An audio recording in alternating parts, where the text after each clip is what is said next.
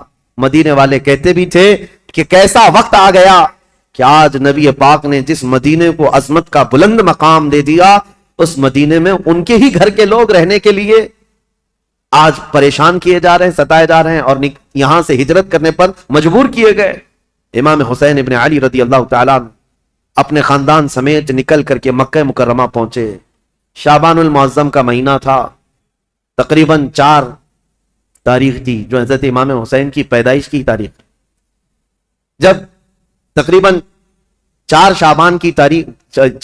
شعبان کو مکہ مکرمہ میں داخل ہوئے، مکہ والوں نے شاندار استقبال کیا. عبداللہ بن زبیر بھی وہاں تھے، عبداللہ بن عمر بھی وہاں تھے. انہوں نے کہا حسین ابن علی آپ آ گئے مدینے سے سلامتی کے ساتھ، اہلاً و سہلاً مرحبا، آپ کے لیے مبارکبادی ہو. ولید بن عقبہ سے، مروان بن حکم سے، یزید سے آپ نے جان بچا لی، اب امن و امان میں آپ رہیں. مکہ مکرمہ میں یہ خاندان نبوت، اہل بیت کا گھرانہ خوشحالی کے ساتھ رہ رہا تھا. لیکن برا ہو ان کوفی شیعوں کا. شیعان علی ایک جماعت ہے جو بعد میں چل کر شیعہ کہتے ہیں نا، شیعہ کا مطلب حمایتی.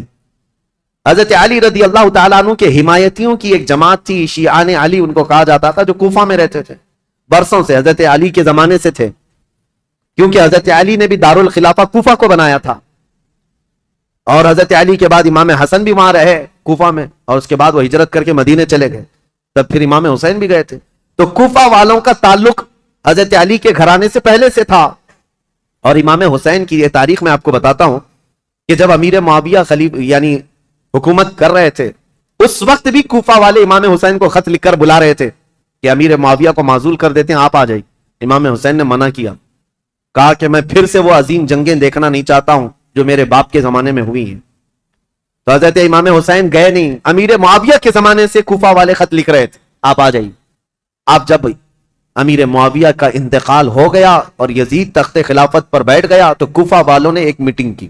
کوفہ عراق کا ایک شہر ہے، عراق میں آج بھی وہ شہر موجود ہے، اور جتنے اہل بیت سے محبت کرنے والے لوگ تھے سب جمع ہوئے اور میٹنگ کیا. اور وہ ایک شخص کے گھر میں میٹنگ ہوئی جس کا نام مسلم بن سرد بتایا گیا ہے. اور وہ شخص سارے لوگوں کو جمع کر کے کہتا ہے دیکھو امیر معاویہ کا تو انتقال ہو گیا اور یزید بیٹا ہے، تم سب کی رائے کیا ہے؟ کیا علی کے بیٹے حسین خلافت کے سب سے زیادہ حقدار نہیں ہیں؟ کوفہ والوں نے ایک زبان ہو کر کہا ہاں، رسول اللہ کے نواسے علی بن ابی طالب کے بیٹے، ان سے زیادہ حقدار کون ہے؟ تو ان لوگوں نے کہا کہ ہم نے یہ سنا ہے کہ امام حسین نے بھی یزید کی بیعت کو قبول کرنے سے منع کر دیا اور وہ مدینہ چھوڑ کر مکہ جا چکے ہیں. اے لوگوں تمہارا کیا خیال ہے، ہم حسین ابن علی کو یہاں بلا نہ لیں؟ ہم کوفہ بلا لیتے ہیں اور یہاں بلا کر ان کی خلافت کو تسلیم کرتے ہیں، ان کے ہاتھ میں بیعت کر لیں گے، اور پھر دھیرے دھیرے پورا حجاز امام حسین کے ہاتھ پر بیعت کر لے گا، پورا عرب بیعت کر لے گا، اور یزید کو ہم اتار دیں گے تخت خلافت سے. تو کوفہ والے اس بات پر سب اتفاق، اور پھر سارے لوگوں نے مل کر کے خط لکھا امام حسین کے نام پر. عبداللہ بن صبح حمدانی نام سے ایک شخص تھا، اس کے ہاتھ میں خط دے کر بھیجے جس میں کوفہ کے بڑے رئیس اور ذمہ دار جو لوگ تھے، وہاں کے جو سردار تھے، ان کی دستخطیں تھیں، ان کی مہریں لگی ہوئی تھیں. یہ خط رمضان کی 10 تاریخ کو آیا. کہاں؟ مکہ مکرمہ میں. مکہ مکرمہ میں امام حسین کے پاس یہ خط آیا تو امام حسین نے دیکھا، اس میں یہ لکھا ہوا تھا، کوفہ والوں نے لکھا تھا، اللہ کی حمد و ثنا کے بعد، حضور کی صلاۃ و سلام کے بعد کہا امیر معاویہ کا انتقال ہو گیا اور ان کے بعد یزید جیسا فاسق و فاجر شخص بیٹا ہے، لہٰذا ہم اس کی امارت اور اس کی خلافت کو نہیں تسلیم کرتے. اے علی کے بیٹے حسین، آپ تشریف لے آئیں، ہمارے سر پر کوئی امام نہیں ہے، آپ تشریف لائیں، ہم آپ کے ہاتھ پر بیعت کرتے ہیں. یہ خط کا مضمون تھا. امام حسین رضی اللہ تعالیٰ عنہ نے یہ حرم کعبہ میں اس خط کو پڑھا، اس کے بعد لوگوں سے پوچھا. اب سنیے، کوئی ایک شخص نے بھی اس بات پر رضامندی کا اظہار نہیں کیا. جو بڑے صحابہ تھے انہوں نے کہا کوفہ والوں کی بات پر کبھی یقین نہیں کیا جا سکتا، یہ غدار لوگ ہیں، دھوکہ دے دیتے ہیں، یہ غدار لوگ ہیں، دھوکہ دیتے ہیں. آپ کے باپ کو بھی کوفہ میں شہید کیا گیا، آپ کے بھائی کو بھی شہید کیا گیا ہے، اب آپ وہاں کیوں جانا چاہتے ہیں؟ مت جائیں، مکہ آپ کے لیے امن و امان کے ساتھ. حضرت امام حسین نے ان خطوط کو نظر انداز کر دیا. لیکن 2-3 دن کے بعد تقریباً 53 یا 55 لوگ کوفہ سے چل کر کے مکہ مکرمہ آئے، اور طواف کعبہ کے بعد سب امام حسین کے پاس نظر و نیاز لے کر کے آئے اور اس کے بعد پھر خطوط لے کر آئے، کوفہ والوں کے حالات بتائے۔ امام حسین نے دوبارہ صحابہ سے مشورہ کیا کہ کیا کرنا چاہیے، تب پھر صحابہ نے وہی بات کی، کوفہ والے غدار قسم کے لوگ ہیں، طبیعت کے اندر ان کے استقامت نہیں، کسی ایک بات پر جمتے نہیں ہیں، آپ مت جائیں۔ دوسری مرتبہ بھی امام حسین صبر کر کے رہ گئے۔ رمضان کا مہینہ ختم ہونے کو آیا، تقریباً خطوط کا سلسلہ جاری رہا، اتنے کہ 10,000 کے قریب لوگوں نے امام حسین کو دعوت دی، اور اخیر میں یہ دعوت دی کہ اے حسین ابن علی، کل قیامت کے دن اگر اللہ تعالی ہم سے یہ سوال کر لے کہ فاسق و فاجر معاویہ کے بیٹے سے تم نے بیعت کیسے کی، اس کو امیر کیسے بنایا، تو ہم اللہ کی بارگاہ میں قیامت میں یہ جواب دیں گے کہ اے رب العالمین، ہم نے تو رسول اللہ کے نواسے کو بلایا تھا مگر انہوں نے انکار کیا تو ہمارے پاس کوئی چارہ نہیں تھا، اس لیے ہم نے یزید کی بیعت کر لی۔ یہ تو ایموشنل بلیک میلنگ ہے۔ بہت سارے لوگ آج ہمیں یوں بولتے ہیں پروگرام کی تاریخ دے دیجئے نہیں تو پورا علاقہ دیوبندی ہو جائے، پروگرام کی تاریخ دے دیجئے نہیں تو یہاں ایسا ہو جائے۔ میرے عزیزو، تمہارے ذمے بھی تو کچھ ہے، تمہارے ذمے بھی تو کوئی چیزیں ہیں۔ امام حسین نے اس خط کو پڑھنے کے بعد پھر سارے لوگوں سے مشورہ کیا اور اس کے بعد کہا اب میرے لیے اتمام حجت کرنی ہوگی، یعنی مجھے تو جانا ہی ہوگا کیونکہ انہوں نے قیامت کا واسطہ دے دیا ہے۔ تو 1000 لوگوں نے مکہ مکرمہ میں آپ کو روکنے کی کوشش کی، آپ نہ رکے، حتیٰ کہ ذی الحجہ کا مہینہ ہے، حج کے لیے سارے قافلے مکہ آ رہے ہیں، مکہ مکرمہ آ رہے ہیں، اور امام حسین یہاں سے نکلنے پر تلے ہوئے ہیں۔ لیکن اس سے پہلے امام حسین رمضان سے لے کر ذی الحجہ تک یہ بحث مباحثہ ہوتا رہا، اور عام بات نہیں ہے، عام بحث و مباحثہ نہیں ہے۔ عبداللہ بن زبیر جو صحابی ہیں نا، امام حسین کی جماعت کے ساتھ لڑنے کو بھی آ گئے تھے۔ یہ محبت کی لڑائی ہے، دشمنی کی نہیں، کہ میں تمہیں مکہ سے باہر جانے نہیں دوں گا، اس کے لیے وہ تلوار نکال کر کھڑے ہو گئے تھے۔ یہ بھی لڑائی قریب تھی، مکہ کی مکرمہ سے نہ جانے دیں گے، کیونکہ عبداللہ بن زبیر جانتے تھے کہ کوفہ والے ان کا کیا کریں گے۔ تو پھر امام حسین رمضان کے بعد بھی رک گئے۔ جب امام حسین اصرار کرنے لگے بار بار تو چند صحابہ آئے اور ان سے مشورتاً یہ کہا کہ اگر آپ کو جانا ہی ہے اور کوفہ والوں کے بارے میں آپ یہ کہہ رہے ہیں کہ یہ 1000 لوگ بیعت قبول کرنے کو تیار ہیں، تو آپ نہ جاتے ہوئے پہلے اپنے خاندان کے کسی معتمد شخص کو وکیل بنا کر بھیجیں، اور وہ جا کر کے براہ راست حالات دیکھے گا اور وہ خبر دے گا، تب آپ جائیے، ان کے خطوں کے بھروسے پر مت جائیے، ان کے خط اور ان کے بولیوں پر مت جائیے۔ تو امام حسین نے اس مشورے کو تسلیم کر لیا۔ پھر اپنے بھائی مسلم بن عقیل کو، چچیرے بھائی تھے حضرت امام مسلم بن عقیل جو ہیں، یہ حضرت امام حسین کے چچیرے بھائی، حضرت عقیل حضرت علی کے سگے بھائی۔ تو مسلم بن عقیل سے آپ بڑی محبت رکھتے تھے اور معتمد بھی تھے امام حسین کے۔ بلایا اور کہا کہ بھائی تم جاؤ کوفہ اور میری جانب سے وہاں لوگوں سے بیعت لے لینا وکیل بن کر، اور حالات دیکھ کر کے مجھے خبر کر دینا۔ یہ تاریخ ہے۔ ایک طرف یزید ساری جگہوں پر اپنے سخت گیر حکام کو نافذ کر چکا ہے، بہت جلاد قسم کے گورنروں کو بٹھایا ہوا ہے، اور ایک طرف امام حسین رضی اللہ تعالیٰ عنہ اور ان کے حامیوں کا یہ ایک طریقے سے معاملہ چل رہا تھا، خلافت کو لے کر کے یہ باتیں چلی رہی تھی۔ تو حضرت امام حسین نے جب اپنے بھائی امام مسلم کو بھیجا تو وہ نکلے کوفہ کے لیے، اور جب وہ کوفہ جا رہے تھے تو تاریخ میں موجود ہے امام مسلم بن عقیل کے 2 چھوٹے بچے محمد اور ابراہیم بھی ساتھ ہو گئے، کیونکہ وہ باپ کے بغیر رہتے نہیں تھے۔ امام مسلم بن عقیل اپنے 2 بچوں کے ساتھ کوفہ کے لیے روانہ ہوئے۔ جیسی کوفہ میں آئے، کوفہ والے جوق در جوق امام مسلم کا استقبال کرتے ہیں، اور اتنی بڑی تعداد میں استقبال کیا کہ تقریباً ایک ہی رات میں 12,000 لوگ آپ کے ہاتھ پر بیعت کیے۔ 12,000 لوگ امام مسلم بن عقیل کے ہاتھ پر امام حسین کا وکیل سمجھ کر بیعت کیا، اور جدھر دیکھو ادھر اہل بیت کا نعرہ، محبت علی کا نعرہ، امام حسین کی امارت اور خلافت کا نعرہ، ماحول رنگا رنگ ہے کوفہ کا۔ امام مسلم بن عقیل سیدھے مختار بن عبید ایک شخص ہے، اس کے گھر جا کر قیام کرتے ہیں۔ مختار بن عبید وہاں سردار کی حیثیت رکھتا تھا، اور اس نے سارے لوگوں کو یہیں پر جمع کیا تھا، اور ساری باتیں یہیں سے چل رہی تھی۔ امام مسلم بن عقیل جیسی گئے تو کوفہ کے اس وقت جو گورنر تھے وہ نعمان بن بشیر ایک صحابی رسول تھے، یزید کی طرف سے وہ گورنر تھے، نرم دل تھے اور نہایت ہی عجز و انکساری والے، تواضع والے انسان تھے۔ ان کو جب یہ بتایا گیا کہ امام مسلم بن عقیل کوفہ میں آئے ہیں اور لوگ جوق در جوق ان کے ہاتھ پر بیعت کر رہے ہیں، امام حسین کی بیعت لے رہے ہیں، تو انہوں نے دوسرے دن خطبہ دیا تھا اور کہا تھا کہ اے کوفہ والو، مجھے ڈر ہے یزید کو یہ خبر پہنچے گی تو وہ تم سب سے سختی کرے گا اور پھر کوفہ والوں کی جان و مال خطرے میں ہوں گے۔ تو وہاں پر ایک شخص بیٹھا ہوا تھا جو یزید کا چمچا تھا، اس نے نعمان بن بشیر سے کہا آپ تو بڑے کمزور آدمی ہیں، مسلم بن عقیل کو بلا کر مار ڈالو، ختم کر دو، قتل کر دو، معاملہ ہی ختم ہو جائے گا۔ نعمان بن بشیر صحابی ہیں، کہتے ہیں اے ظالم تو کس انداز سے مجھے مشورہ دے رہا ہے؟ کہا تب تو پھر آپ کمزور لوگوں میں، ذلیل لوگوں میں، عزت والے لوگوں میں نہیں ہیں۔ انہوں نے نعمان بن بشیر نے ایک تاریخی جملہ کہا تھا، مجھے ایسی ذلت گوارا ہے جس میں رب کی عزت ہے، رب کی رضا ہے، اور مجھے ایسی عزت گوارا نہیں جس میں رب کی ناراضی ہو اور کسی کا خون میرے ہاتھ سے رنگا ہو۔ عزیزان، میرا ہاتھ کسی کے خون سے رنگا ہوا ہو۔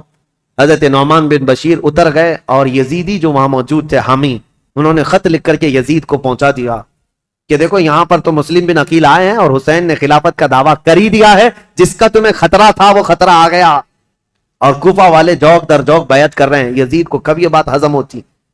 وہ تو کب سے تیاری کر رہا تھا، بلکہ اس کے باپ حضرت امیر معاویہ بھی اس کے تخت خلافت پر بیٹھنے کے لیے تیاریاں کیے ہوئے تھے، کئی لوگوں سے بات چیت کیے ہوئے تھے، حالات سازگار نہیں ہوئے تب تو ان کا انتقال ہو ہی گیا۔ یزید زور سے، طاقت سے کئی لوگوں کو اپنا ہم نوا بنا رہا تھا، اور جب اسے پتا چلی گیا جس بات کا مجھے خطرہ تھا وہ خطرہ تو آ ہی گیا کہ خلافت کا دعوے دار علی کا بیٹا ہو سکتا ہے، اسے خطرہ تھا، اور حضرت امام حسین کی خلافت کا کوفہ والوں نے پہلے ہی اعلان کر دی۔ ابھی امام حسین نے اعلان نہیں کیا، کوفہ والوں نے یہ اعلان کر دیا اور اپنے ہاتھ سے سب لوگوں نے بیعت کرنا شروع کر دیا تھا۔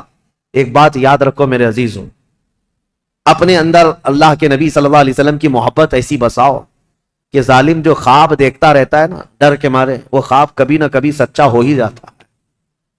ہاں، مجھے یہ بات یاد آتی، یزید جیسے ڈرتا تھا، ہر دن ڈر کے سوتا تھا کہ کہیں سے کوئی خلافت کا دعوے دار اٹھے گا تو میری کرسی ہلا دے گا، اور اس کو پتا چلا جیسے ہی حضرت امام حسین اٹھ گئے تو اس دن وہ اپنا ماتھا مارنے لگا اور لوگوں سے کہا کہ دیکھو جس کا ڈر تھا وہی ہو گیا۔ ایسے ہی آج کے یزیدیوں کو بھی یہ خبر ستاتی رہتی ہے، ہمارے ملک کے، اور پاکھنڈی بولتے بھی رہتے ہیں 2029 میں ہندوستان کا پردھان منتری مسلمان بن جائے گا۔ یہ ہماری بات نہیں ہے، یہ ڈر کے مارے دیکھے ہوئے خواب ہیں، یہ ڈراؤنے خواب ہیں جو پریشان کرتے ہیں، اور انشاءاللہ العزیز کوئی حسین کا غلام بیدار ہوگا اور پورے ہند کو ایک میدان میں لا کر کھڑا بھی کرے گا انشاءاللہ۔ ہاں، اس قوم کو زندہ ہو لینے دو، پھر ہر قوم کہے گی حسین ہمارے ہیں انشاءاللہ۔ حضرت امام حسین کی طرف سے امام مسلم بن عقیل نے بیعت لینی شروع کی تو یہاں کوفہ پورا کا پورا ان کے دامن میں آ گیا۔ روزانہ ایک ایک گھر پر دعوت ہے امام مسلم بن عقیل کو، ارے وہ چلنے تک نہیں دیتے، ان کے شہزادوں کو سواریاں بنا لیتے، ان کے شہزادوں کو اپنی سواریوں پر بٹھا لیتے، اپنے کندھوں کو سواری بنا دیتے، اس طرح کی محبت پیش کرتے رہے۔ اور پھر امام مسلم بن عقیل نے امام حسین کو خط لکھا کہ حالات بہت اچھے ہیں، کوفہ والے پورے ایک آواز ہو کر آپ کی خلافت کا اعلان کر رہے ہیں، آپ کو جلدی تشریف لانا چاہیے اور آپ کی خلافت کا اعلان ہونا چاہیے۔ امام مسلم بن عقیل نے خط لکھ کر بھیجا، جس کام کے لیے آپ کو بھیجا گیا تھا وہ کام تو آپ نے کیا، عینی گواہ بھی تھے، آنکھوں سے دیکھا ہوا حال بیان کر دیا۔ اب امام حسین کے پاس جب یہ خط آیا تو اب مجھے بتاؤ، مکہ والے جو صحابہ امام حسین کو روک رہے تھے مت جاؤ مت جاؤ، امام حسین نے کہا تمہارے مشورے پر میں اپنے بھائی کو بھیجا، میرے بھائی نے بھی وہی خبر دی جو کوفہ والے اپنے خطوں میں لکھ کر کے بھیج رہے تھے، میرے بھائی پر تو مجھے اعتماد ہے، انہوں نے جو دیکھا وہ سچ بتایا۔ یہ خط تو آیا، لیکن یزید کے ہاں سے جو معاملات سنگ دل کے بدلے اس طرح کہ اس نے مروان بن حکم کو بلایا اور پوچھا کہ یہ اس فتنے کو کیسے ختم کریں، یہ بغاوت کو کیسے سرو کریں۔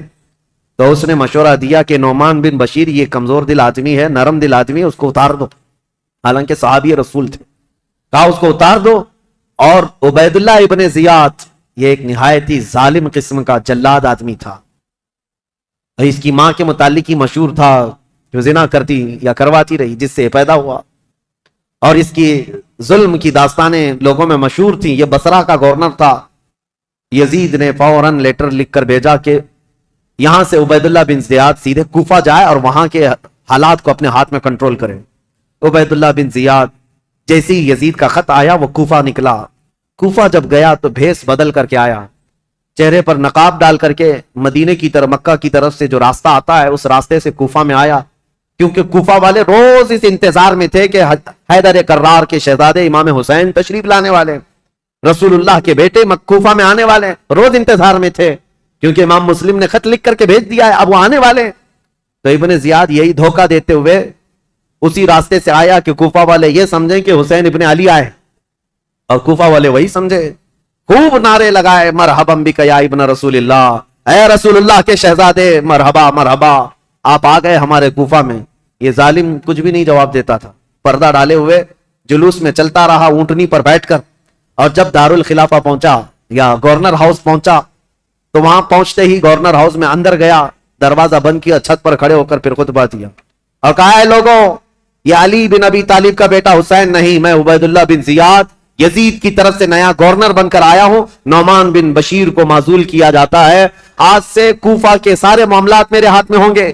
کوفہ والے جو استقبال کرنے کے لیے آئے تھے ان کو سخت ترین خطبہ دیا، کہا ہے لوگوں سنو، جو سختی کرے گا اس کے ساتھ ہم سختی کریں گے، اور جو یزید کی بیعت کو انکار کرے گا ہم اس کو قتل کریں گے، باغیوں میں اس کا شمار ہوگا، اور جو کسی باغی کی حمایت کرے گا ہم اس کے ساتھ بھی سختی کا معاملہ کریں گے۔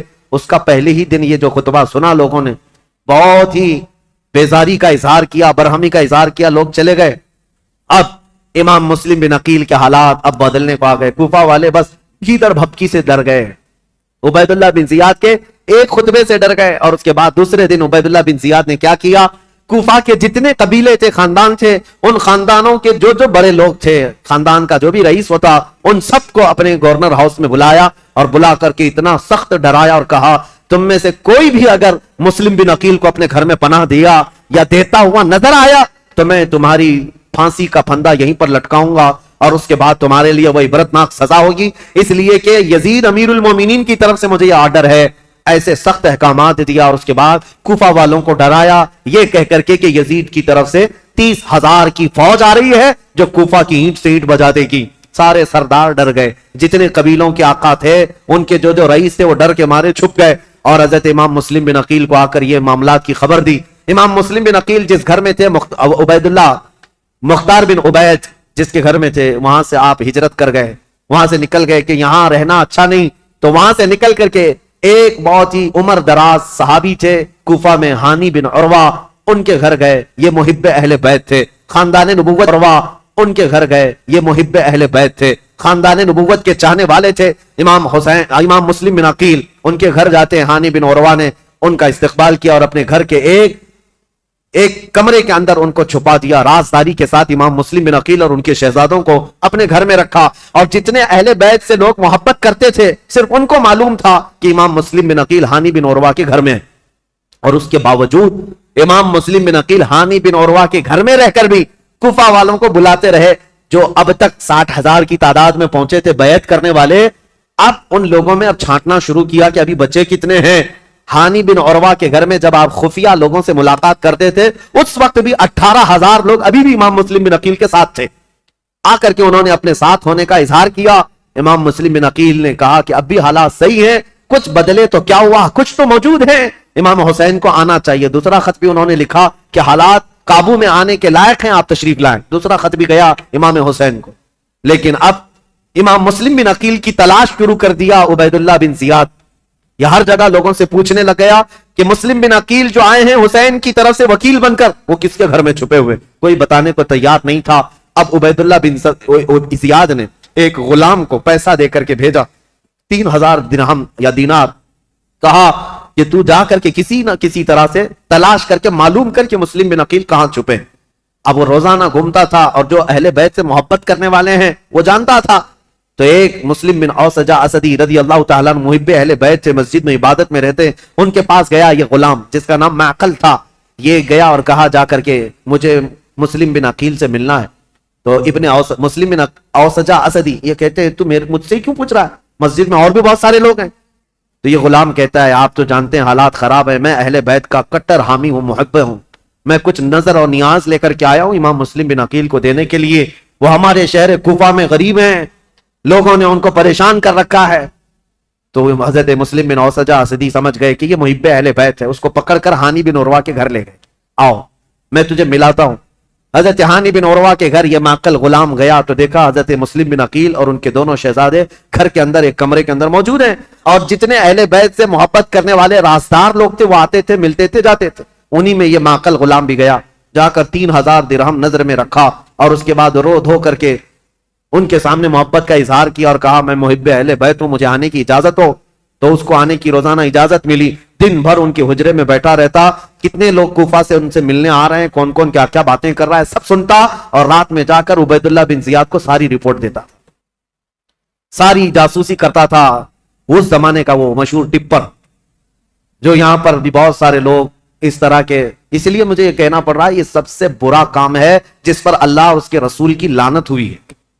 میرے آقا صلی اللہ تعالی علیہ وسلم نے ان کے لیے جہنم کی بشارت دی ہے جو مسلمانوں کی جاسوسی کرتے ہیں یا مسلمانوں کی خبریں کفار و مشرکین کو پہنچاتے ہیں، ان کو منافقین میں شمار کیا گیا ہے، منافقین میں شمار کیا گیا ہے۔ حضور اکرم صلی اللہ تعالی علیہ وسلم اس قدر ناراض تھے، اس قدر ناراض، صرف ایک صحابی کی بارے میں بیچ میں بات آئی، عرض کرتا ہوں توبہ کریں میرے عزیزوں، میں ممبئی کے ایک علاقہ جہاں گھنی آبادی ہے مسلمانوں کی، نام نہیں ذکر کر رہا ہوں کیونکہ ریکارڈ ہوتا ہے اور ہر جگہ چیزیں پہنچتی ہیں، ایک گھنی آبادی کا علاقہ ہے، وہاں جانے کے بعد ایک حاجی صاحب ہے، ان سے ملاقات ہوئی تو لوگوں کے کاروبار پوچھ رہے تھے، تو اس میں انہوں نے کہا کہ یہاں کے اکثر مسلمانوں کا جو کاروبار ہے وہ ٹپ دینا ہے، پولیس کو ٹپ دینا ہے، اسی پر ان کی روزی روٹی چلتی ہے، اور کچھ جو ہے جھوٹے فرضی کاغذات پر فلیٹوں کی خرید و فروخت کرتے ہیں، ٹوپی ڈالتے ہیں، یہی کاروبار ہے، نعوذ باللہ من ذالک۔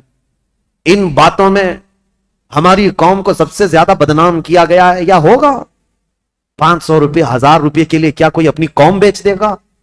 کوئی اپنی قوم بیچ دے گا؟ میرے عزیزوں، تم ہرگز یہ مت سمجھنا کہ تمہاری خبریں دینے سے تم ان کے سامنے عزیز بن جاؤ گے، وہ ایسے کتے ہیں کہ ایک شکار کے بعد دوسرا شکار تم ہی ہوگے، تمہارا ہی نمبر ہو۔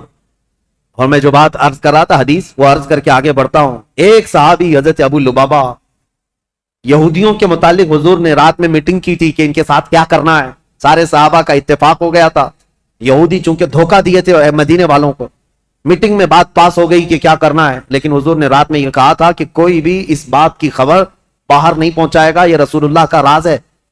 لیکن حضرت ابو لبابہ صحابی یہ باہر جا رہے تھے، یہودیوں نے انہیں پکڑ لیا، پرانی دوستی تھی، بچپن کی دوستی تھی، کہا ابو لبابہ سنا ہے رسول اللہ نے کچھ میٹنگ کی ہے ہمارے بارے میں، کیا مشورہ ہوا ہے؟ کہا نہیں بتاؤں گا، ہرگز نہیں بتاؤں گا، اللہ کے رسول کا راز ہے۔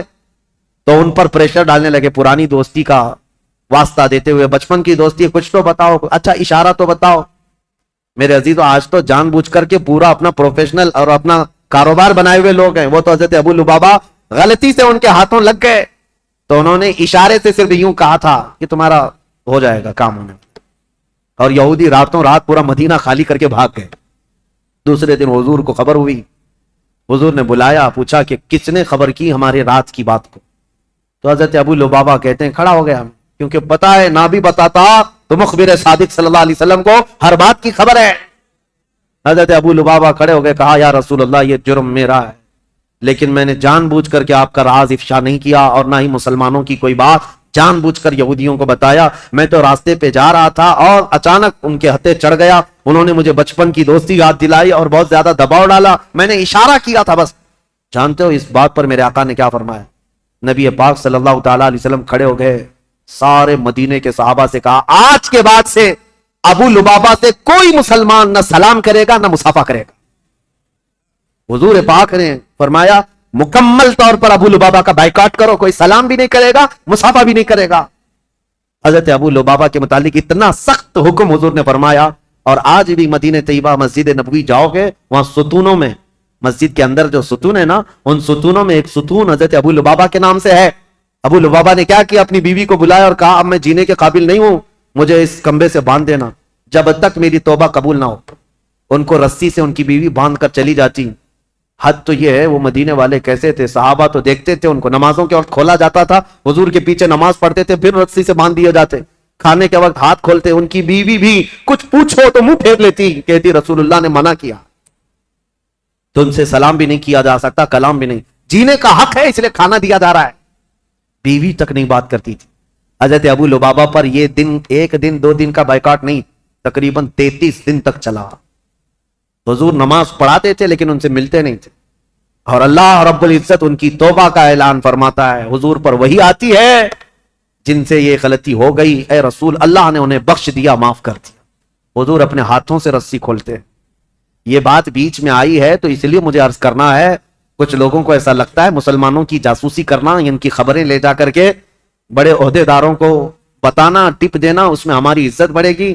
زیادہ سے زیادہ کیا ہوگا تمہارا؟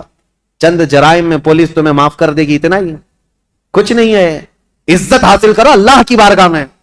ہونا تو یہ چاہیے کہ اپنی قوم اور اپنی جماعت کے متعلق پہلے تو حالات ایسے ہوتے تھے کہ ہمارے بزرگ بتاتے ہیں کہ دوسروں کو ہماری جماعت کے ہمارے محلے میں آنے سے پہلے اجازت لینی پڑتی تھی، اتحاد ہوتا، یونٹی ہوتی۔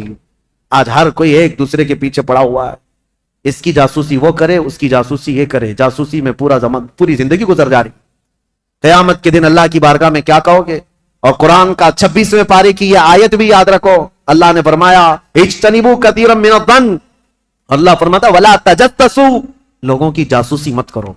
اور جو جاسوسی کرتا ہے مومن کے لیے یا غیبت کرتا ہے اس کے لیے اللہ قرآن میں فرماتا گویا کہ وہ اپنے مرے ہوئے بھائی کا گوشت کھاتا ہے، مرے ہوئے بھائی کا گوشت کھاتا ہے۔ میں ان سب سے کہوں گا ظالموں، مردہ کھانے والوں، توبہ کر لو، ابھی دن باقی ہیں، ابھی دن باقی ہیں۔ تم نے جن لوگوں کو ذلیل کرنے کے لیے آج تخت پر بیٹھے ہوئے لوگوں کی رضامندی حاصل کرنے کے لیے مسلمانوں کی خبریں لے جا کر پہنچاتے ہو، دن بدلیں گے، وقت بدلے گا، پھر تمہاری حالت ایسی ہوگی نہ تم اپنی قوم کے ہوگے نہ کسی اور قوم کے ہوگے، تمہیں منافقین میں شمار کیا جائے گا۔ توبہ کر لو۔ امام مسلم بن عقیل کی خبریں پہنچانے والا وہ ماکل غلام، اس کے ساتھ یہی ہوا 3000 درہم دے کر کے نذرانہ اور ساری رپورٹیں لا کر عبید اللہ بن زیاد کے پاس پہنچاتا تھا۔ عبید اللہ بن زیاد ساری باتیں سنتا رہا اور ہانی بن عروہ کو ایک دن بلا لیا، کہا ہانی بن عروہ سے اس کے پرانے تعلقات تھے، لیکن ہانی بن عروہ جب سے وہ آیا تھا ملنے نہیں گئے تھے۔ بلایا اچانک گورنر ہاؤس پہ، کہا کیا بات ہے ہانی بن عروہ، ہم سے ملاقات نہیں کر رہے ہو؟ کہا میں بیمار تھا اس لیے نہیں آیا۔ کہا بیمار نہیں، تم تو فتنوں میں مبتلا ہو، امیر المومنین کے خلاف فتنہ کرنے کا گھر کو اڈا بنا رکھا ہے، مسلم بن عقیل کو تم سہارا دیے ہوئے ہو، روزانہ پلاننگ کرتے ہو اپنے گھر میں اور خلافت کے خلاف لوگوں کو بغاوت پر ابھار رہے ہو۔ حضرت ہانی بن عروہ نے کہا ایسا تو نہیں کر رہا میں۔ تو اس نے وہ غلام کو سامنے پیش کیا، کہا اس کو پہچانتے ہو؟ کہا ہاں یہ تو محب اہل بیت ہے۔ وہ ماقل بن یسار جو غلام تھا، اس نے کہا میں کوئی محب اہل بیت نہیں، میں عبید اللہ بن زیاد کا سپاہی ہوں، میں ان کی طرف سے آیا کرتا تھا۔ ہانی بن عروہ دیکھ کر دنگ رہ گئے، مسلمان کو اگر کسی نے ڈنک مارا ہے تو دوسرا مسلمان ہی مارا ہے۔ اکثر یہی ہوا ہے تاریخ میں، جب تک اپنا کوئی گھر کا بھیدی نہیں ہوتا تب تک کوئی دشمن ہم پر غالب نہیں ہوتا۔ پوری تاریخ میں دیکھیں آپ، یہی ہوتا رہا ہے۔ ہانی بن عروہ نے کہا تو اب یہ تیری جاسوسی تھی تو سن لے، حقیقت بات یہ ہے مسلم بن عقیل خود آئے ہیں میرے گھر اور وہ اہل بیت سے ہیں، میں ان کو منع نہیں کر سکتا، اس لیے میں اپنے گھر میں رکھا ہوں۔ مسلم بن عقیل کی ابھی یہ بات چل رہی تھی، کوفہ میں یہ بات گردش کرنے لگ گئی کہ وہ قبیلہ بنی مزعج کے تھے، ایک قبیلہ تھا بنی مزعج، اس قبیلے کے ہانی بن عروہ سردار تھے، مشہور ہو گئی ہانی بن عروہ کا قتل ہو گیا، ان کو مارا گیا۔ تب سارے ان کے خاندان کے لوگ اور سب کے سب جمع ہو گئے، یہ تعداد بھی قریب 12,000 کی تھی۔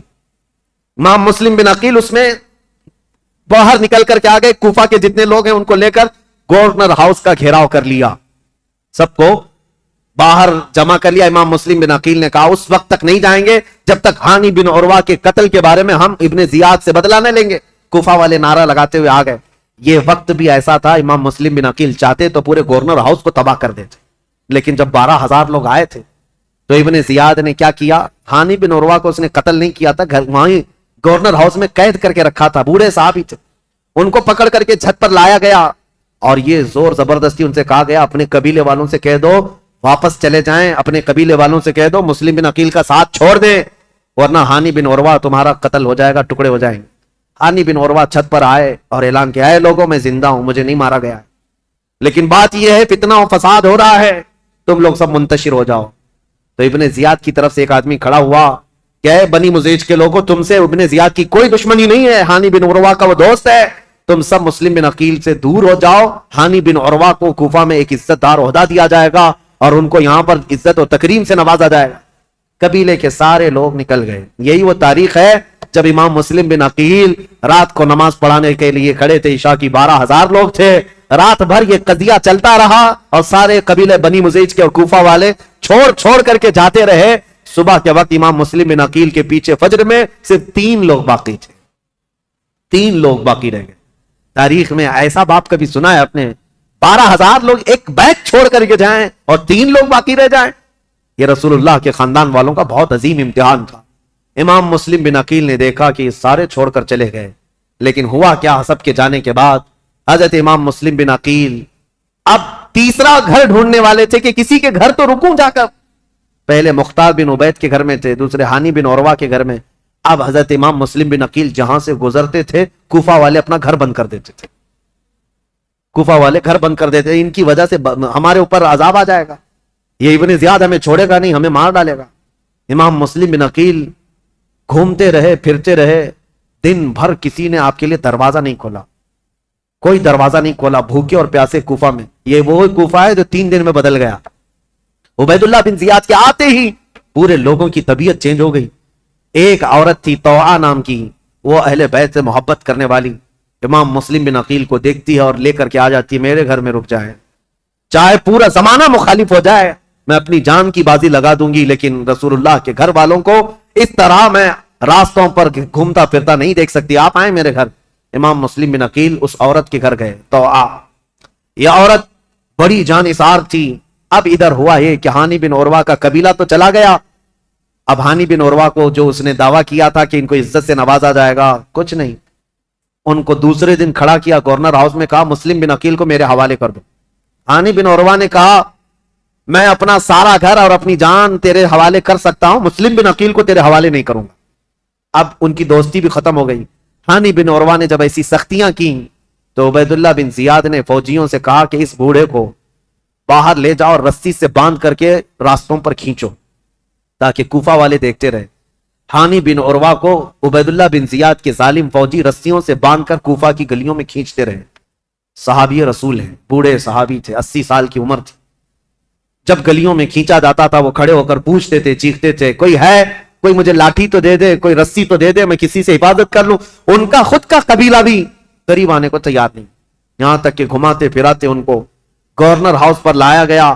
جب انہوں نے سخت جملے کہے، اے عبید اللہ بن زیاد سن لے، میں گواہی دیتا ہوں تو کذاب ابن کذاب ہے، اور جس کی خلافت کا تو دعویٰ کرتا ہے یزید، وہ سب سے بڑا دجال ہے، کذاب ہے۔ اس بات پر عبید اللہ بن زیاد نے حکم دیا اور ہانی بن عروہ رضی اللہ تعالیٰ عنہ کو پٹک کر کے قتل کر دیا گیا، صحابی رسول کو شہید کر دیا گیا۔ میرے عزیزوں، یہاں سے کوفہ میں جو اہل بیت اطہار کے جانثاروں کی شہادت شروع ہوئی، اس میں پہلے ہانی بن عروہ تھے، اور اس کے بعد وہ مسلم بن اوسجہ اسدی جو محب اہل بیت تھے، ان کا قتل ہوا۔ پھر آپ ڈھونڈنے کے لیے بھیجا کہ جہاں کہیں مسلم بن عقیل ہیں ان کو ڈھونڈ کر کے لاؤ۔ یہ حالات ہوتے رہے، اور طوعا نام کی عورت کے گھر مسلم بن عقیل تھے۔ اتفاق ایسا کہ اس طوعا نامی عورت کا جو بیٹا تھا محمد بن اشعث، وہ ابن زیاد کے درباری تھا، فوجی تھا، اور اس کو خبر ملی تو ابن زیاد سے آ کر کے کہا میری ماں نے پناہ دے رکھی ہے مسلم بن عقیل کو، لیکن میری ماں بہت ڈھیٹ ہے، مانے گی نہیں، وہ مجھ سے بھی لڑ جائے گی، مسلم بن عقیل کو حوالے نہیں کریں، تو کیا کیا جائے؟ ابن زیاد نے پوچھا تو اس نے کہا بیٹے نے میرے ساتھ 10 فوجیوں کو بھیجو، کسی نہ کسی طرح گرفتار کر کے لاؤں گا۔ تو 10 فوجیوں کو یا 12 فوجیوں کو لے کر یہ محمد بن اشعث آیا اور اپنی ماں سے آ کر کہا کہ ماں تو ایک مجرم کو پناہ دی ہے، ماں تو نے ایک غدار کو اور دھوکے باز کو اور خلافت کے باغی کو پناہ دیا ہے، تجھے پتہ نہیں انجام کیا ہے؟ تو آپ باہر نکلی اور کہا مجھے افسوس ہے اس دن پر جس دن میں نے تجھے دودھ پلایا تھا، اس دن پر مجھے افسوس ہے، اور تو کہتا ہے میں نے باغی کو پناہ دی ہے؟ نہیں، در حقیقت میں نے رسول اللہ کے گھر کو اپنے گھر میں بسایا ہے، میں نے رسول اللہ کے گھر کو اپنے گھر میں بسایا ہے۔ مسلم بن عقیل تیرے حوالے نہیں ہوں گے۔ اپنے بیٹے سے وہ لڑ گئی۔ اب یہ 12 لوگ امام مسلم بن عقیل کو پکڑنے آئے تو پہلی مرتبہ امام مسلم بن عقیل کو تلوار نکالنی پڑی کوفہ میں۔ پہلی مرتبہ جب تلوار نکالی تو یہی 10-12 سے آپ کا مقابلہ ہوا، اور یہ 10-12 کیا، یہ حیدر کرار رضی اللہ تعالیٰ عنہ کے گھر کا شیر ہے۔ مسلم بن عقیل کی تلوار چمکتی تھی اور سامنے وہ بھاگے پھرتے تھے کتوں کی طرح، کوئی پکڑنے کو آتا نہیں تھا، یہاں تک کہ ایک شخص قریب آیا اور امام مسلم بن عقیل پر حملہ کرنے لگا، آپ کا اس کی تلوار منہ پر گری جس سے آپ کا ہونٹ کٹ گیا۔ امام مسلم بن عقیل کا ہونٹ کٹ گیا. امام مسلم بن عقیل سخت شدت کی دھوپ ہے اس دن.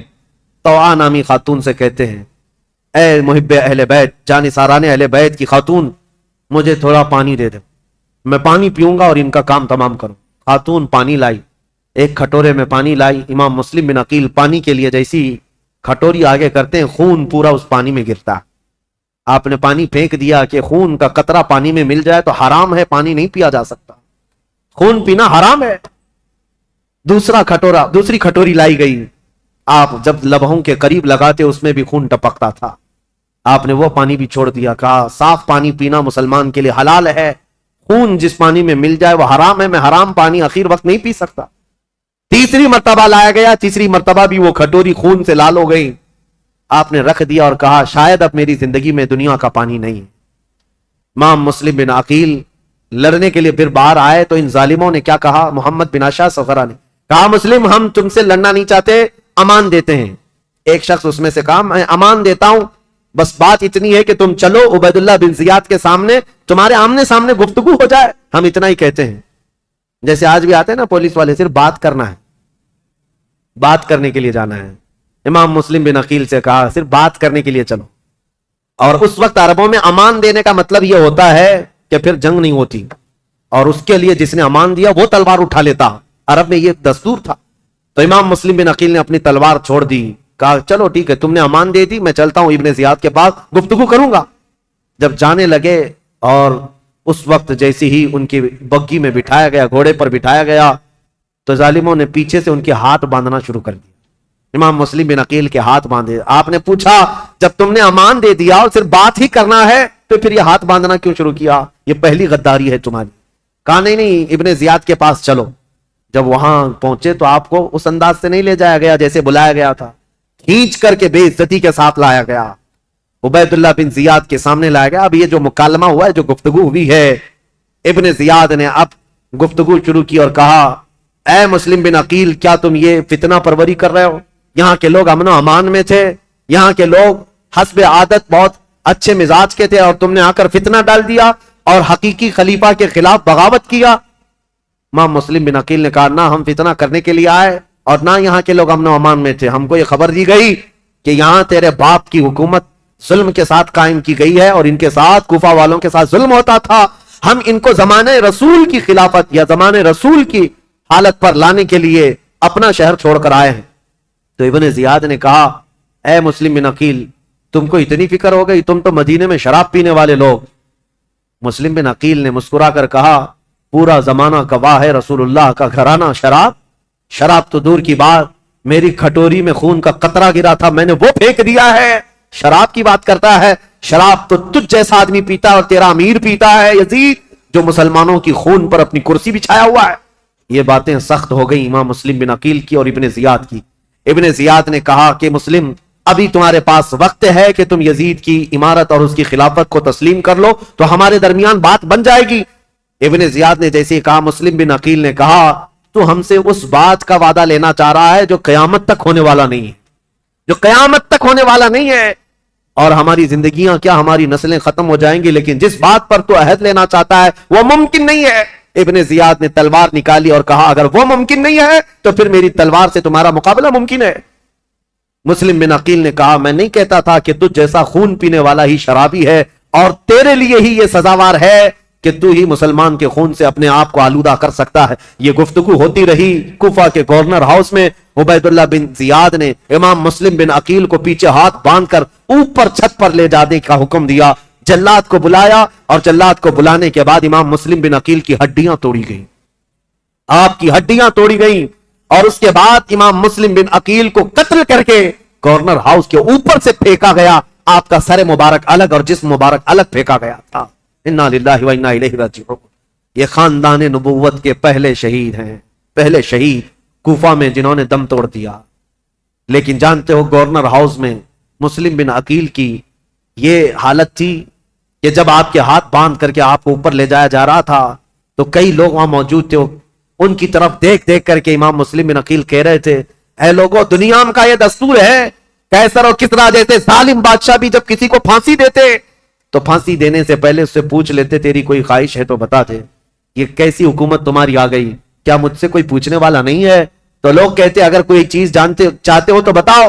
امام مسلم بن عقیل یہ کہہ رہے تھے میں یہ نہیں چاہتا کہ میرے بچوں کی دیکھ بھال ہو, میں یہ نہیں چاہتا کہ میرے گھر بار میری جائیداد کا خیال ہو, میں یہ بھی نہیں چاہتا کہ میرے بعد میری خبر مدینے پہنچائی جائے, بس اتنی خواہش ہے میری موت سے پہلے حسین ابن علی کو یہ پیغام پہنچا دو کہ وہ کوفہ جیسے بددیانت شہر میں کبھی نہ آئے. میرا یہ پیغام پہنچا دو کہ وہ اس شہر میں نہ آنے پائیں, اس لیے کہ اس نواز رسول کے ساتھ اگر ایسا ہوا جیسا میرے ساتھ ہو رہا ہے تو قیامت کے دن میں ان کو کیا منہ دکھاؤں گا. حسین اگر مجھ سے یہ پوچھے کہ اے مسلم تمہارے خط کی وجہ سے میں آیا تھا اور میرے ساتھ کوفہ والوں نے کیا کیا, اگر حسین ابن علی مجھ سے یہ پوچھ لیں تو میں کیا جواب دوں گا, اس لیے کہ اب تک میں 2 خط لکھ چکا ہوں کہ کوفہ کے حالات بڑے اچھے ہیں. اس لیے اے لوگوں میرا یہ پیغام پہنچا دو حسین ابن علی کوفہ کی طرف نہ آئیں.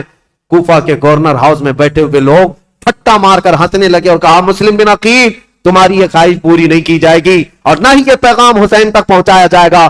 جاؤ تم پھانسی کے پھندے پر, اگر حسین آتے ہیں تو انہیں بھی اسی طرح کا مزہ چکھایا جائے گا.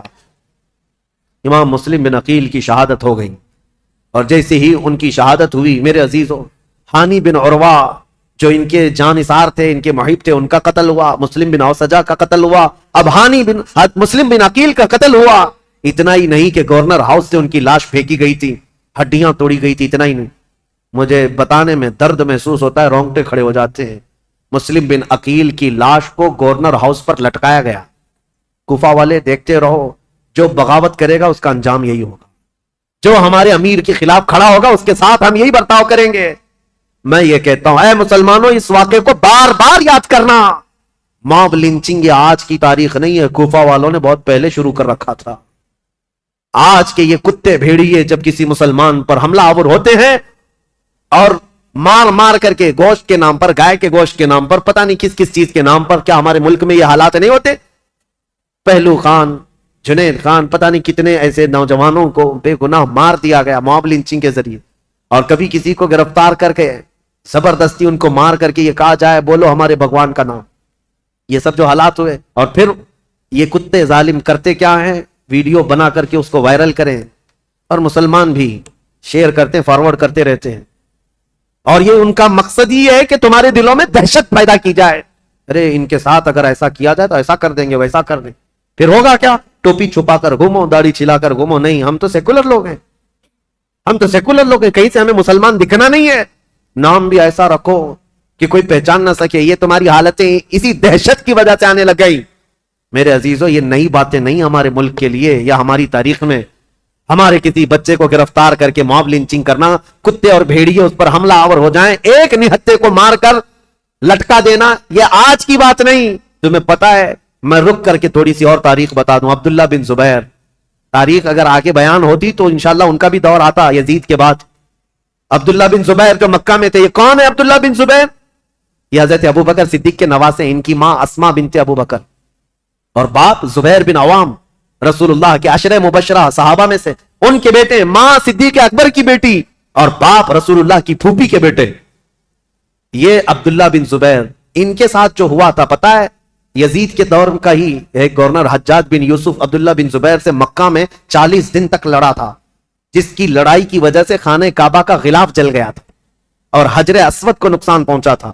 اور وہ جنتی دمبا جو حضرت اسماعیل علیہ السلام کے قربانی کے وقت جنت سے لایا گیا تھا, وہ دمبے کا جو اس کے سینگ تھے, جو نشانیاں تھی وہ جل گئی تھی, ختم ہو گئی تھی.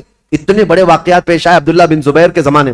اور ہوا کیا تھا پتا ہے, وہ تھک ہار کر کے گھر کے اندر آئے. اسما بنت ابو بکر اس وقت ان کی عمر 90 سال کے قریب تھی, تقریباً 90 سال کے قریب کی عمر ہے حضرت اسما کی, یا 80 سال کی عمر ہے. بیٹا جب تھک کر آیا تو اسما بنت ابو بکر اٹھاتی ہیں اور کہتی ہیں, بیٹا شیروں کو یہ زیب نہیں دیتا کہ وہ جھوپڑی کے سائے میں بیٹھے, تو بوڑھی ماں کی فکر نہ کر, دین اسلام کی فکر کر. بیٹے کو بھیج دیا اور بیٹا شہید ہو گیا تھا. عبداللہ بن زبیر قتل ہو گئے تھے. آپ کو ایسا لگ رہا ہوگا کربلا کے واقعات میں یہ بیچ میں کہاں سے آیا ہے, یہ اس لیے بتا رہا ہوں موب لنچنگ کا دور اور موب لنچنگ جو ہو رہی ہے اس کے متعلق کہہ رہا ہوں. عبداللہ بن زبیر کو قتل تو کیا حجاج بن یوسف نے, لیکن جانتے ہو ان کی لاش کو 40 دن تک ایک کھمبے پر باندھ کر لٹکایا گیا تھا. 40 دن تک لٹکایا گیا تھا, اور تاریخ میں موجود ہے, لیکن وہ پورا جسم 40 دن تک تر و تازہ تھا. ہر دن خون کا قطرہ ٹپکتا تھا اور جسم اسی طرح تر و تازہ تھا، نہ جسم میں کوئی سڑن، کوئی بدبو، نہ ہی بوسیدگی، کچھ نہیں۔ اب جو بات کہنے کی ہے امپورٹنٹ وہ یہ ہے، بوڑھی ماں اسماء بنت ابو بکر روزانہ لاٹھی پکڑ کر آتی تھی، ہر دن اپنے بیٹے کو دیکھتی تھی اور گھر جاتی تھی۔ لاش لٹکی ہوئی ہے اور ماں روزانہ دیکھتی تھی اور گھر جاتی تھی۔ 40 دن گزرنے کو آئے، تب اسماء بنت ابو بکر نے کیا کہا تھا پتا ہے؟ اپنی لاٹھی پکڑ کر کے کہا تھا، 80-90 سال کی خاتون، اے مکہ والو، اس دولہے کا سواری سے اترنے کا وقت کب آئے گا؟ کیا ابھی وہ وقت نہیں آیا کہ یہ دولہا اپنی سواری سے اتر جائے؟ بیٹے کی لاش کھمبے سے لٹکی ہوئی ہے، لیکن ماں اس وقت تک ہمت نہیں ہارتی، لوگوں سے کہتی ہے میرا بیٹا دولہا ہے اور سواری پر سوار ہے۔ پھر 40 دن کے بعد ان کی لاش کو لا کر دفن کیا گیا تھا۔ یہ باتیں اس لیے میں عرض کر رہا ہوں کہ تمہارے جذبے جوان رہے۔ ہمارے لیے موت، ہمارے لیے کسی کا کٹ جانا، مر جانا ہمارے حوصلوں کو توڑنے والا نہیں ہونا چاہیے۔ اسی لیے اکثر میں تقریروں میں کہتا ہوں، ان ظالم بھیڑیوں سے اور کتوں سے یہ بتاؤ، اگر میری گردن کل کو کاٹ دی جاتی ہے، مجھے پھانسی پر چڑھایا جاتا ہے، یہ ہرگز مت سمجھنا کہ تم نے اسلام کو ختم کر دیا یا اسلام کا نقصان پہنچا دیا یا مسلمانوں کو ختم کر دیا، ہرگز نہیں۔ ہمارا تو یہ ماننا ہے اسلام زندہ ہوتا ہے ہر کربلا کے بعد۔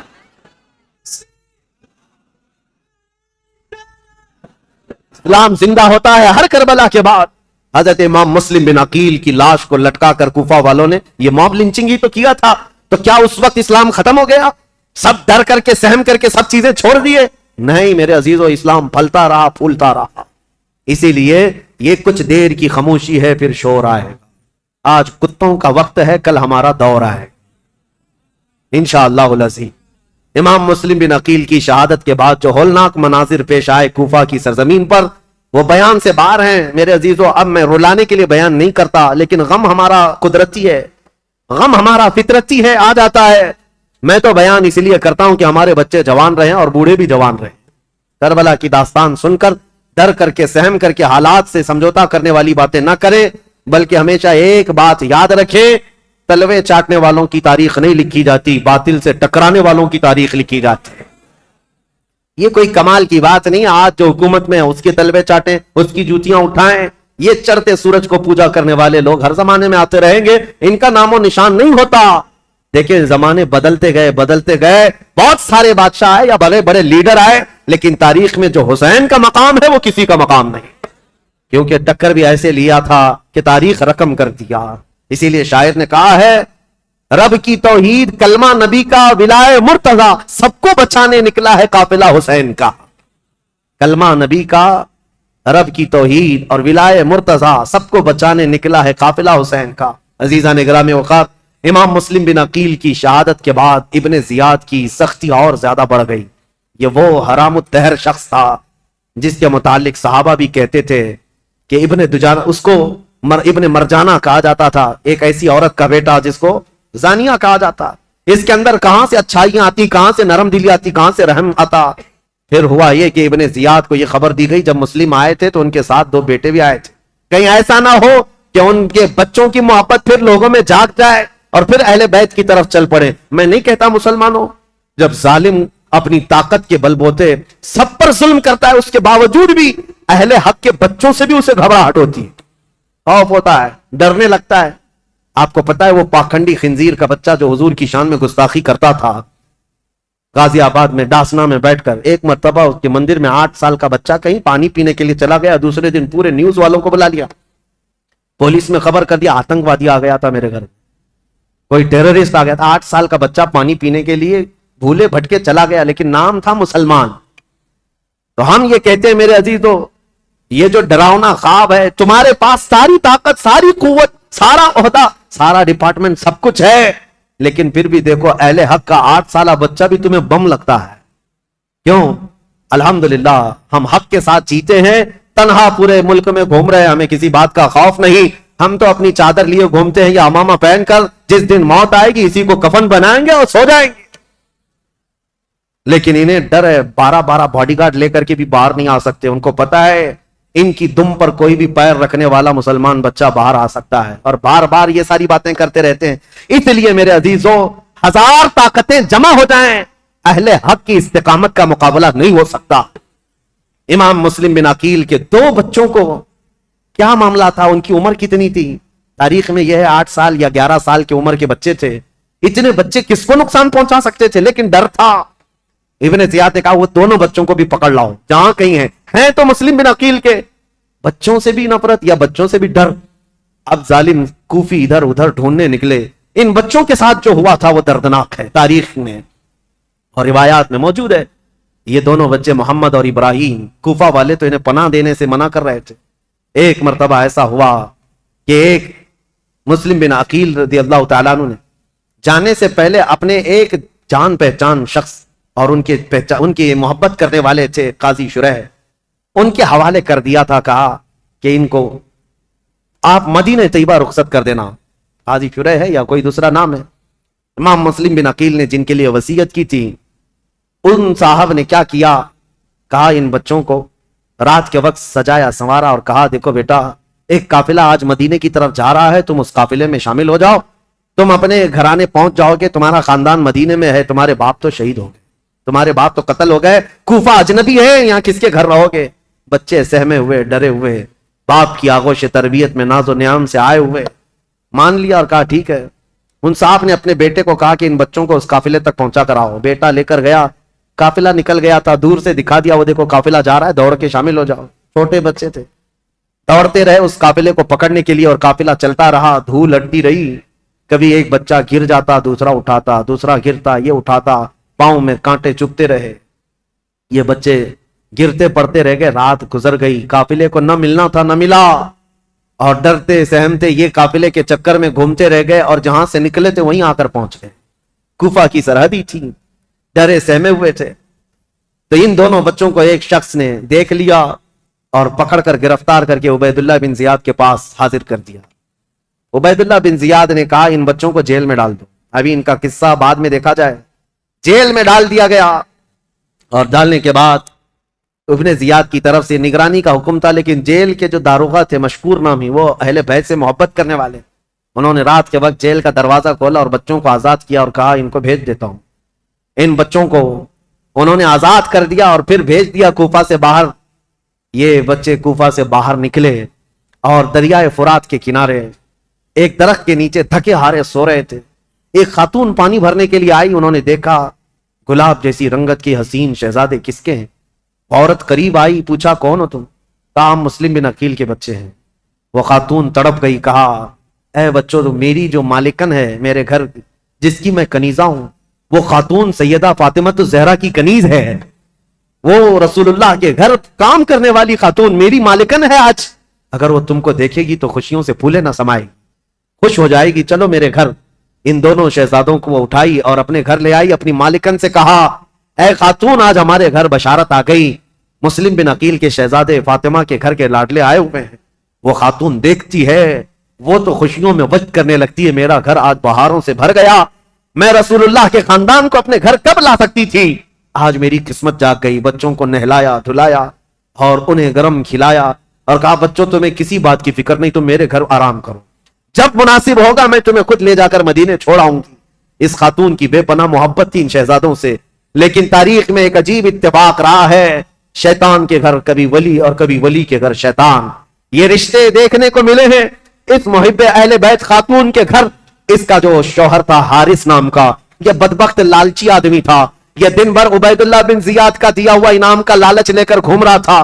لوگ جگہ جگہ گلیوں میں یہ بات مشہور ہو چکی تھی کہ عبید اللہ بن زیاد نے جن 2 بچوں کو گرفتار کر کے جیل میں رکھا تھا اور داروغہ نے ان جیل کی دروازوں کو کھول کر بچوں کو آزاد کر دیا، بچے بھاگ گئے، لیکن ہوا کیا، ابن زیاد نے داروغہ کو بلایا، مشکور کو پوچھا کیا کیا، کہا میں نے بچوں کو چھوڑ دیا۔ کہا کیوں چھوڑ دیا؟ کہا اس لیے چھوڑ دیا کہ کل قیامت کے دن اگر میرا نام دوزخیوں کے درمیان آ جائے تو رسول اللہ کی بارگاہ میں یہ عرض کروں گا اے اللہ کے نبی، میں تمہارے شہزادوں کو جیل سے چھوڑا تھا، آج مجھے جہنم سے آزادی مل جائے، میں تو اس تمنا کو لے کر آزاد کیا۔ تو ابن زیاد نے کہا اگر تیری وہی تمنا ہے تو تو وہاں پہنچ جا، جلدی سے پہنچ جا۔ یہ کہتے ہوئے داروغہ کا اس نے قتل کر دیا تھا، مشکور کو بھی قتل کر دیا، اور پھر اب کے بعد